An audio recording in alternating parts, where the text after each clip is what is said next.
Bonjour tout le monde, donc aujourd'hui nous allons papoter un petit peu autour de l'épisode 5 de la série Skeleton Crew. Donc moi je suis Cyborgien et si je fais ces vidéos c'est pour essayer de partager un petit peu, transmettre un petit peu de ma passion. Donc Skeleton Crew c'est la dernière série Star Wars actuellement en ligne. Alors, il va peut-être falloir que je euh, résume les épisodes précédents. Oui, donc le postulat de départ de la série ça devait être le groupe de gamins que l'on appelle donc Skeleton Crew, qui parcourent la galaxie à la recherche de leur planète natale. Comme je l'ai dit la dernière fois, c'est un postulat un petit peu proche de Lost in Space, de Perdu dans l'espace. Et moi, en voyant annonce, je pensais que le postulat de la série, c'est simplement la fameuse guerre des étoiles, le lore de Star Wars, mais perçu à travers les yeux des gamins en question, du Skeleton Crew. Alors moi, je pensais que l'intérêt de la série allait résider autour de la perception de la guerre que l'on voit dans les films, le fameux combat entre la rébellion et l'Empire, pour schématiser, mais vu du point de vue du Skeleton Crew, du groupe de gamins. Or, disons que ce n'est pas tout à fait ça. Finalement, ce que reprochait à Disney de ne pas assez mettre en avant la série, pas assez de promo, pas assez de bonne annonce, l'air de rien, je comprends pourquoi. Parce que l'intérêt du truc, c'est, dès le départ, il y a un mystère qui est posé, et de voir ce mystère qui est dévoilé petit à petit. Comprendre que leur planète en question, c'est parce que les gamins croient au départ, et de fil en aiguille, par-ci par-là, par quelques indices, par quelques easter eggs, par quelques, je dirais pas clin d'œil, mais quelques allusions, comprend en fait où est-ce que les scénaristes voulaient en venir. Pourquoi est-ce que cette série peut se voir en toute indépendance par rapport à en Monoverse par exemple ou par rapport à Andorre, tout en étant un accès possible, un accroche possible, ou lors de Star Wars. Je ne voudrais pas tirer de plan sur la comète, mais je pense qu'on décrit Abratine, enfin la planète en question, comme étant une planète qui a coupé tous les liens avec la Haute République ou Nouvelle République. Ouais, parce que moi, chronologiquement, ce que je pense, c'est que la planète en question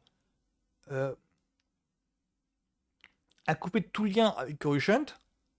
On doit être au niveau de la postologie, je pense, et les conséquences de la guerre qu'il y a eu avec l'Empire a fait que ça a coupé tout lien avec la planète en question. Ce qui fait que le savoir qu'ils apprennent à l'école se limite juste à la Haute République, je crois.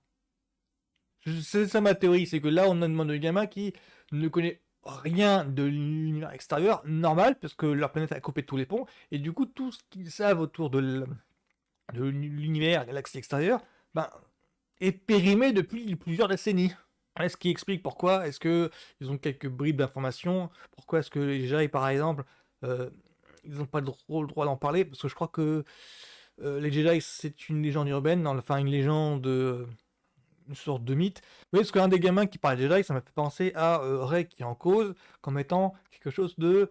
leur existence est mise en doute. Alors ça a fait exploser de haine les haters, parce que comment ça se fait que, de donner ce qui s'est passé entre la prélogie et la trilogie originale, comment ça se fait que les Jedi n'aient pas une reconnaissance intergalactique. Or, si on se met du point de vue de quelqu'un Kidam, descendant du milieu social de Han Solo, je précise que dans la trilogie originale, Han Solo ne connaissait rien des Jedi, alors pourtant il évoluait près de la Haute République, enfin je trouve qu'il côtoie facilement l'Empire. Disons que quand les parents parlent des Jedi, et le gamin parle de Jedi, ça m'a fait penser à Rey dans la postlogie qui évoque les Jedi comme une légende. On a entendu les mythes, des légendes, quelque chose, et il faut l'approbation de Han Solo pour dire ouais non mais tout existe, hein, le côté obscur, le côté clair et tout existe, hein, la Force, ça existe. Ouais, ce que vous avez entendu c'est vrai. Ça m'a fait penser à ça. Non mais c'est surtout quand cet épisode-ci. Alors, comment dire, depuis le début, il y a une vibe années 80 en Goonie. Et cet épisode-ci, c'est pratiquement en fait sous le papier, c'est les Goonies quoi. Il y a les Goonies dans l'espace, les Goonies dans Star Wars. Il y a tout pour faire rappeler les Goonies. Enfin, oui, parce que les Goonies, je vous rappelle que l'histoire des Goonies n'est rien de plus que une bande de gamins qui vit dans un bled paumé américain, Astoria il me semble, qui trouvent dans leur grenier une carte au trésor qui aurait été lâchée, qui aurait été abandonnée comme ça par Willy Le Borgne, je crois que c'est ça le nom du pirate. Et en fait, à partir de cette carte-là, ils partent à la recherche du trésor qui serait enfoui de quelque part dans leur bled.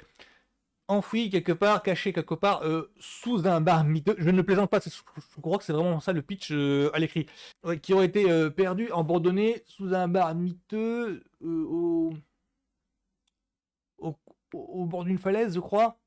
Bah, je crois que c'est ça le truc. Ouais, parce qu'à partir du moment où ils trouvent le bar miteux, ils trouvent de mystérieuses grottes sous le bar. Et le bar en question, il est localisé, mais à côté de leur patelin. C'est vraiment ça le pitch, hein. Et c'est à partir de là, les Goonies se transforment un petit peu en Indiana Jones-like pour les plus jeunes, parce que ils rencontrent de multiples pièges laissés par les pirates, où ils sont confrontés à de multiples pièges bien Indiana Jones-like dans l'esprit. Parce que je pense à cette scène où ils tombent sur un orgue bricolé dans une grotte, dans un coin de la grotte, où il faut appuyer sur les bonnes touches pour pouvoir ouvrir un accès pour accéder au galion de pirate de Willy Le Borgne. Oui, c'est que si on appuie sur la mauvaise touche, il y a un coin de la pièce qui se dérobe. C'est bien Indiana Jones-like. Parce que ici, à Scotton Crow, je crois qu'il y a un passage dans lequel les personnages passent, et si ils ont le malheur de poser le pied sur une mauvaise dalle, bah, je crois qu'il y a des lasers qui se déclenchent qui peuvent être décapités.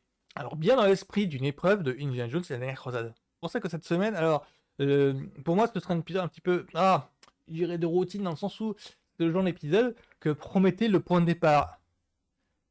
Et finalement, c'est juste un acte dans la série, parce que j'ai l'impression qu'il y a tellement d'informations qui sont données sur l'identité de Julo, par exemple, du personnage incarné par Julo, qu'au finish, si on binge-watch cette cuvée-là, j'ai l'impression de voir les Goonies dans l'espace, version, oh, peut-être 4-5 heures.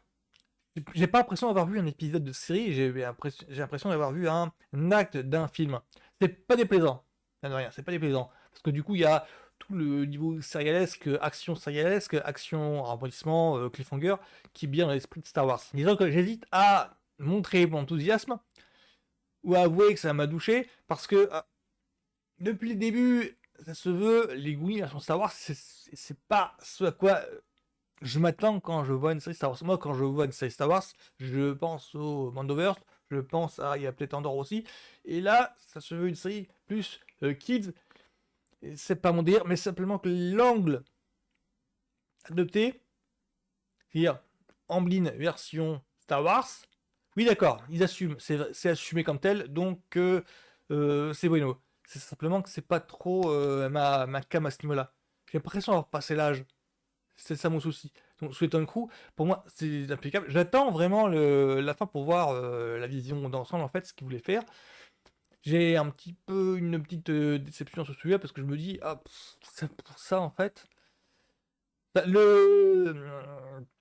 point positif, c'est que c'est inattendu et que ça a l'air de dévoiler certains éléments qui sont à mes yeux inédits. J'ai jamais entendu parler de la planète en question, j'ai jamais vu le milieu de la piraterie en Star Wars vraiment développé. Pour moi, ça c'est un point positif, c'est-à-dire que je vois un domaine qui enfin est abordé, alors qui n'est qu'effleuré dans tous les autres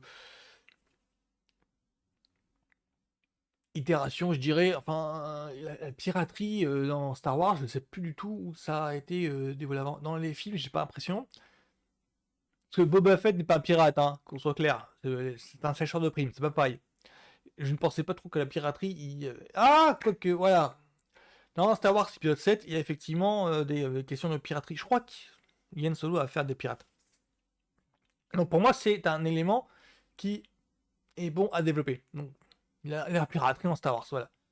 Moi, l'épisode m'a plu, mais là où je me sens pas floué, plutôt surpris, c'est que c'est pas une série que j'aurais particulièrement attendu. C'est pas une série sur laquelle j'aurais vraiment de la hype en fait, parce que je vois pas trop ce que ça apporte. Ce que ça apporte, c'est un nouvel angle, une nouvelle facette. Ça, montre une nouvelle facette, ça peut servir de point d'accroche pour une nouvelle génération de fans. Genre les fans qui ont dans les 10 ans, ça se veut volontairement orienté kids.